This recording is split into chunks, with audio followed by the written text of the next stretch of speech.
முக்கிய செய்தியாக பார்த்து வருகிறோம். இன்னும் சற்று நேரத்தில் கூடுகிறது சட்டப்பேரவை. சட்டப்பேரவைக்கு ஆளுநர் ஆர் என் ரவி வருகை தந்துள்ளார். சபாநாயகர் அப்பாவு வரவேற்றுள்ளார். நெருங்கும் சட்டப்பேரவை தேர்தலுக்கு மத்தியில் சட்டப்பேரவை கூட்டத்தொடர் இன்னும் சற்று நேரத்தில் தொடங்குகிறது. நடப்பாண்டின் முதல் கூட்டத்தொடர் என்பதால் ஆளுநர் ஆர் என் ரவி உரையாற்றுகிறார். இதனிடையே தற்பொழுது சற்று முன் அவர் வருகை தந்திருக்கிறார். இவரை சபாநாயகர் அப்பாவு வரவேற்றுள்ளார்.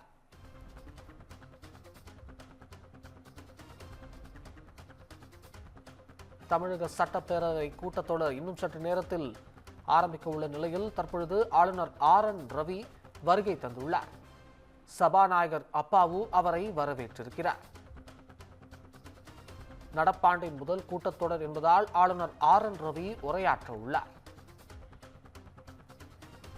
இதுகுறித்து முழு விவரங்களை வழங்குவதற்காக நம்முடன் சிறப்பு செய்தியாளர் காயத்ரி இணைந்திருக்கிறார்.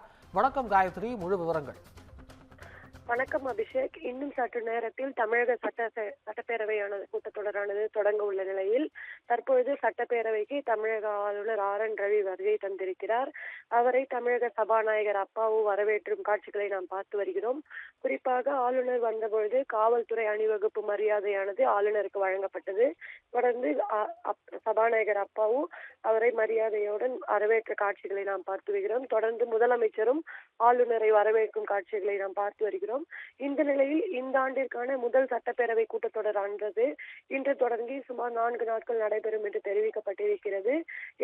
இன்னும் ஓரிரு மாதங்களில் தமிழக சட்டமன்ற தேர்தல் நடைபெற உள்ள நிலையில் இந்த சட்டப்பேரவை கூட்டத்தொடரானது ஒரு முக்கியத்துவம் வாய்ந்த ஒன்றாக பார்க்கப்படுகிறது. மேலும் இந்த கூட்டத்தொடரில் முக்கிய முடிவுகள் எடுக்கப்படலாம் என்று எதிர்பார்க்கப்படுகிறது.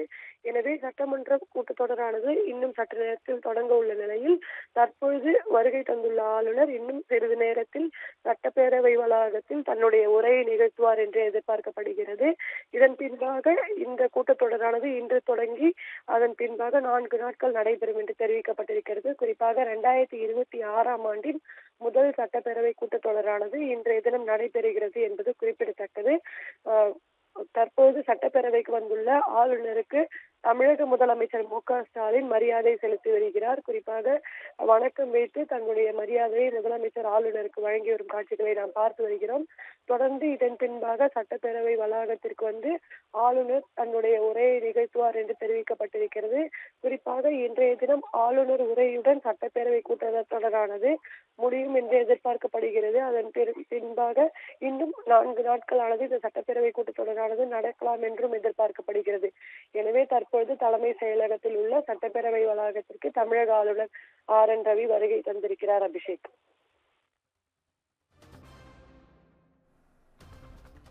தகவல்களுக்கு நன்றி காயத்ரி. முக்கிய செய்தி இது குறித்து முழு விவரங்களை வழங்குவதற்காக நம்முடன் செய்தியாளர் சிவகுமார் இணைந்திருக்கிறார். வணக்கம் சிவகுமார், முழு விவரங்கள்.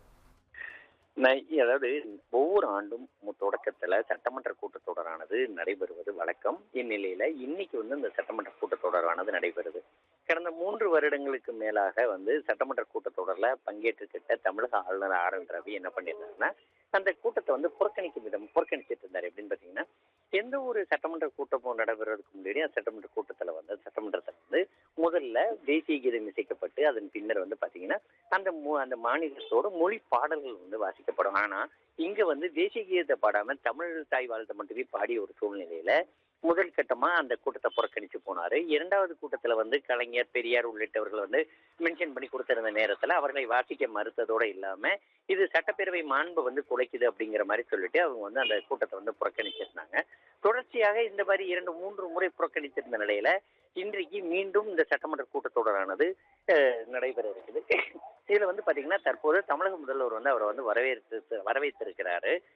சட்டப்பேரவை கூட்டத்தொடர் 9-9 மணி அளவுல துவங்கக்கூடிய ஒரு சூழ்நிலையில ஏற்கனவே இந்த கூட்டத்துல கலந்துக்கிறதுக்காக எல்லா சட்டமன்ற உறுப்பினர்களுக்கும் அழைப்பு விடுக்கப்பட்டு அதன் அடிப்படையில தற்போது துவங்க இருக்குது.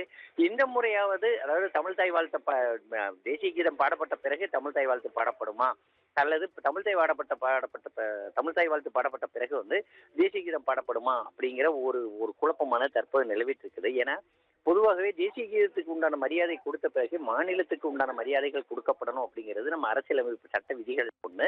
ஆனா அந்த சூழ்நிலையை தொடராம மீண்டும் தமிழ் தாய் வாழ்த்து மட்டுமே பாடப்படும் அப்படின்னு சொல்லி கிளம்பும் பட்சத்துல இந்த முறையும் அவர் கூட்டத்தை புறக்கணிக்கிறதுக்கு உண்டான வாய்ப்புகள் அதிகமாக இருக்குது. இன்னும் சற்று நேரத்துல இந்த கூட்டத்தொடர்ல என்னென்ன மாதிரி விவாதிக்கப்பட போகுது, முதல்ல தமிழ் தாய் வாழ்த்து பாடப்பட போகுதா அல்லது தேசிய கீதம் பாடப்பட போகுதா அப்படிங்கிறது குறித்து இன்னும் சற்று நேரத்தில் தெரிய வரும்.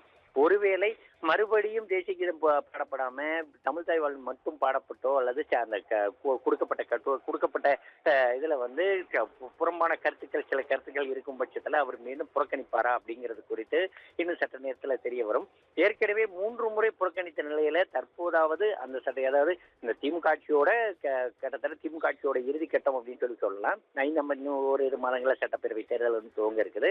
இந்நிலையில அந்த கூட்டத்தொடர்ல இந்த முறையாவது கூட்டத்தொடர் சுமூகமா நடைபெறுமா அல்லது பழையபடி அதே பிரச்சனைகள் தான் தொடருமா அப்படிங்கிறது குறித்து இன்னும் ஒரு 20 நிமிடத்திலிருந்து அரை மணி நேரத்துக்குள்ள முழு விவரங்களும் தெரிய வந்துடும். விவரங்களுக்கு நன்றி சிவகுமார்.